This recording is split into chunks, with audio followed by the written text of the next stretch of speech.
So after being exposed to the Eurocentric curriculum, the second stage is we are labeled. And we are labeled as a result of low teacher expectations of our abilities because we're already subjected to an ethnocentric curriculum that does not empower us mentally, but simply prepares us to be workers. The third step after the Eurocentric curriculum then being labeled by the system, next step is the self-fulfilling prophecy, where we internalize the sentiments and expectations of the educational system, and then we begin to live in accordance with the behaviors that we believe the system expects of us. In psychology, they teach that everyone has a self-concept. It's impossible for a human being with a brain to not have a self-concept. And the short description of a self-concept is how you see yourself.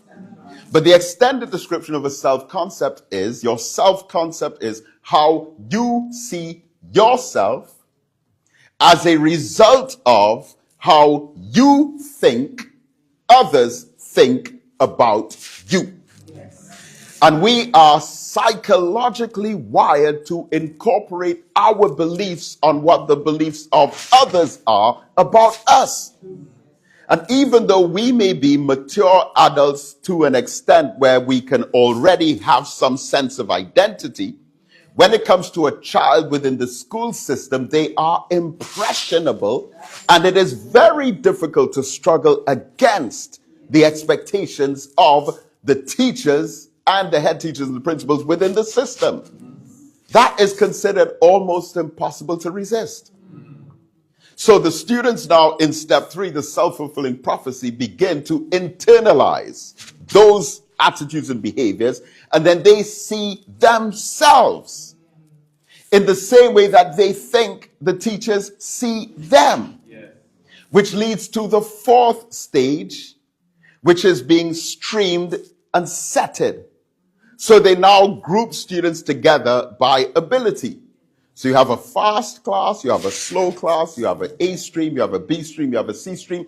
And even though modern education is beginning to see this as a dysfunctional approach to educating an entire school population, it is still done unofficially when groups of students are placed together.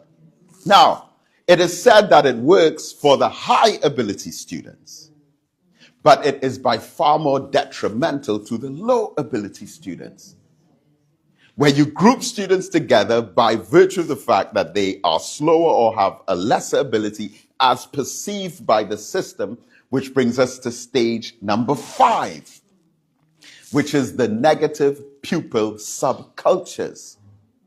So the subcultures of the students could either be pro-school or anti-school. Those who are considered high or fast learners or the brightest students would demonstrate a pro-school subculture, but those who have been labeled by the system, placed in certain streams, have lived out the self-fulfilling prophecy, are now adopting a negative anti-school subculture. So look at it, you put the students together by low ability inside the school, then who do you think they're going to interact with outside the school? The same social group. That's right. And then the word culture, which is misunderstood to mean entertainment. Go ahead. All entertainment that is shared by a social group will be part of a culture, but culture is much broader than what simply entertainment is. Culture involves a way of life that is socially acceptable by a group of people in terms of their norms, values, traditions, folkways, and mores. So the prefix sub means underneath. So the pupils are developing a subculture or an underneath culture where the socially acceptable patterns of behavior are now in contradiction to what is expected of them by the school. So now as students who were grouped together inside the school by low ability, we're now forming a subculture outside the school, and there are always acceptable standards and patterns of behavior in any culture. So now we're going to smoke. 13 years old, 14 years old. We're going to drink alcohol. We're going to get some marijuana. We're going to get into fights. We're going to disrespect the women. And then we amplify this deviance among us in order to achieve higher social status within the group. So the worse I can be, the more deviant I can become. I mean, we say worse. We invented a new word.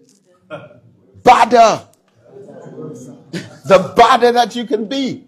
That's not a real word. But for us, we say, what could be worse than worse? Because it's just like you have good, better, best, you have bad, worse, worst. But we have bad, worse, worse, and badder. So it's like, who's the badder man? And when you refer to yourself as the badder man, it really means the worst man. That's right. So how could it be a goal to accomplish being the worst person? On what system? So now it is as if we are being channeled or prepared for a dimension of failure where at the end of that sequence of impediments within the system, starting with the ethnocentric curriculum, to the labeling of students, to the self-fulfilling prophecy, to the streaming, setting, and grouping of students together by low ability, then you establish negative pupil or anti-subcultures against the school, and then you have a school to prison pipeline that is aided and assisted by racist law enforcement that institutionalizes racism and racist practices with the stereotyping, profiling, and stopping and searching of young black men, even if they're going to school. So there are young students who would even make an effort to be on the straight path and still be blocked from the success for them that is eminent. A study was done right here in the United Kingdom on this same idea, going back to Becker, and this concept of all school teachers having this idea of an ideal pupil in their minds. There were two primary schools in England, one called Aspen, one called Rowan. One was considered a middle-class, all-white primary school, Aspen, and Rowan was considered a working-class, ethnically mixed primary school.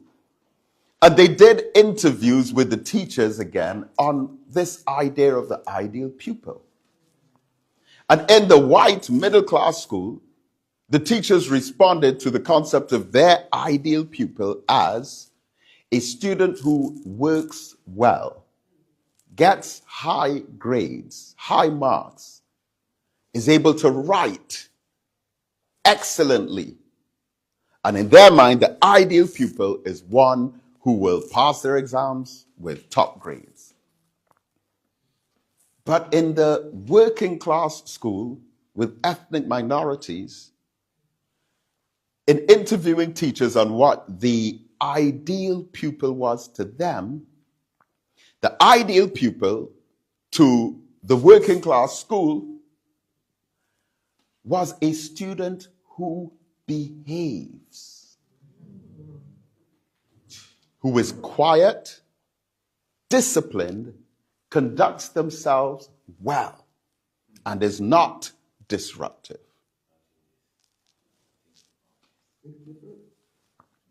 So, in other words, among the wealthy, the expectation, and we have to separate the expectations from the wishes.